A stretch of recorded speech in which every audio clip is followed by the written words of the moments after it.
Hey, what's up, y'all? It's Dr. Paul with another mail call for Liberty Hill Comics.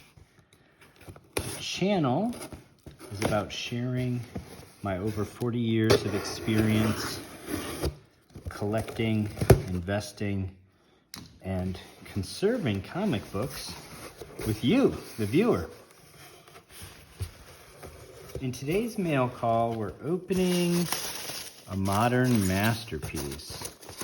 I'm really excited about this one, and I'm excited to talk about it and share some of the story with you.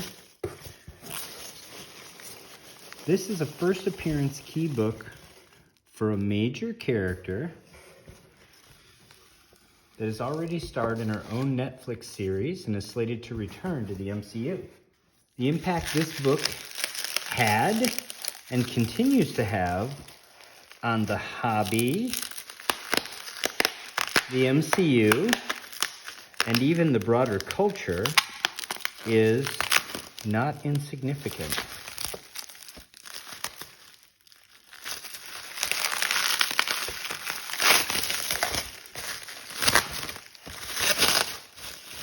I have had a raw copy of this book for a long time. I read it when new off the stand. So, I'm very excited to get inside the bag. Let's see. Oh, not a very dramatic reveal, but here it is. Let's get this sticky note off. Wow. That David Mack cover really pops, doesn't it? What a beautiful book. Thanks for joining me for this video. I appreciate you being here, especially if you take the time to like, subscribe, and leave a comment. Let's get into it. What is it and why do we care? This is Alias #1 in CGC 9.8 with white pages. It's the November 2001 issue written by Brian Michael Bendis with pencils by Michael Gaydos and covers by David Mack. It's the first appearance of Jessica Jones, her jewel superhero identity, and her private detective firm, Alias Investigations. It's also the first book published under the Marvel Max line. In fact, Marvel apparently created the Max line specifically so they could publish the Jessica Jones story pitched to them by Brian Michael Bendis. And a gripping story it is. Here's the splash page. We're introduced in media res to Jessica Jones, who has just completed a job for a client. The client thought his wife was cheating on him, and it turns out she's a mutant who probably also was cheating on him, but that is left up for us to decide. The guy is also a bigot and a misogynist and responds really poorly to the news. And when Jessica doesn't tolerate his verbal abuse, he physically attacks her, so she throws him through the window of her own front door to Alias Investigations. After that opening sequence, we are treated to this ad for Marvel's new Max line, and, well, I'm not sure what to say about this, but here it is. Next, Jessica calls the cops to report her roughing up her client in the name of self-defense, and we're shown again that Jessica does not brook bigotry or suffer fools well, and she ends up having a confrontation with the cops who show up to document the attack she reported. It's this scene in which we are introduced to her former identity, that of a super-powered hero, Jewel. At this point, we don't know what powers she may have possessed or still possesses, but presumably based on how she tossed her former client around the room, super strength is at least among her powers. Next, we see that in addition to smoking, she's a heavy drinker, and she puts herself in a bottle at Luke Cage's bar and puts herself in a position to go home with him. Luke drops the N-word a few times because why not? This is the Max line, and obliges her by taking her home. We're given a view of their sexual encounter and Jessica's thoughts on the subject, which don't seem all that healthy, and Brian Michael Bendis has created a picture for us of just how self-loathing, apathetic, and self-destructive Jessica Jones is at this point in her life.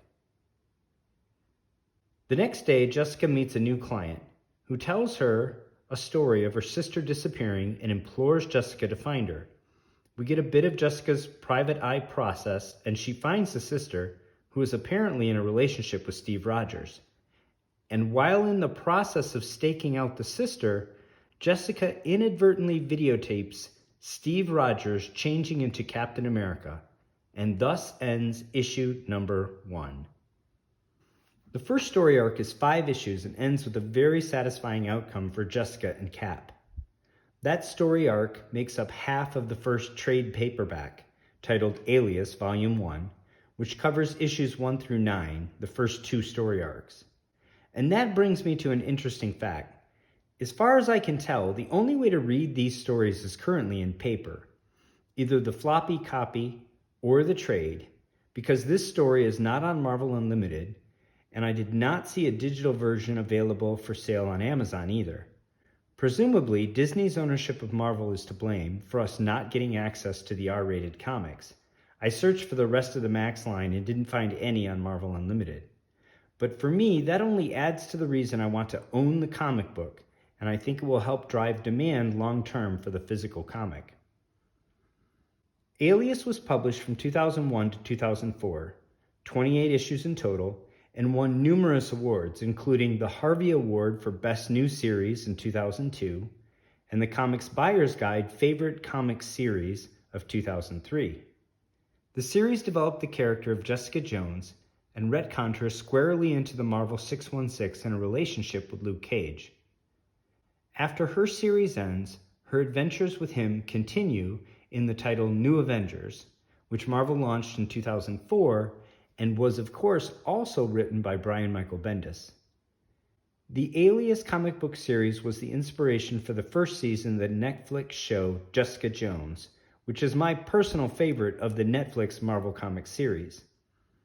These series are considered canon for the MCU, and there are rumors that Jessica Jones will be seen again soon, and that Krysten Ritter will reprise her role, which is great for fans of the character and the series. Alias was launched to great fanfare, and Marvel eventually published over 40 different titles under the Max line. Although since 2012, Max has been a rating rather than a quasi-independent imprint, and has been limited to publishing books starring the Punisher. The Max line is perhaps most famous for publishing a reboot of the Rawhide Kid with strong innuendo that the Rawhide Kid was gay, making him the first openly gay Marvel comic book character to star in his own title. Alias number 1 is not a rare book. There are 2,584 universal copies in the CGC Census, with a median grade of 9.8, and there is one 9.9 in the census. A CGC 9.8 has a fair market value today of $280 plus shipping and taxes, with a 12-month trailing average of $316 and an all-time high of $500 plus shipping and taxes. So, this book is discounted right now by about 44% to its record high prices achieved in 2021. I paid $218 plus shipping and taxes for this 9.8 after being the last man standing after 27 bids on an eBay auction. This is a 56% discount to the all-time high on this key modern book. I've owned raw copy that is about a 9.4. It has 2 small color-breaking spine ticks, but is otherwise in great shape. But I wanted a 9.8 for my personal collection before we get an announcement that Jessica Jones and Krysten Ritter are back in the MCU, and prices for this book retest the record highs. At half off the record prices paid for this book, I think there's plenty of opportunity here for the long-term investor. I hope you enjoyed this video on one of my favorite modern books and an important MCU key with potential upcoming catalysts to drive price appreciation from here. I couldn't be happier to add this to my personal collection.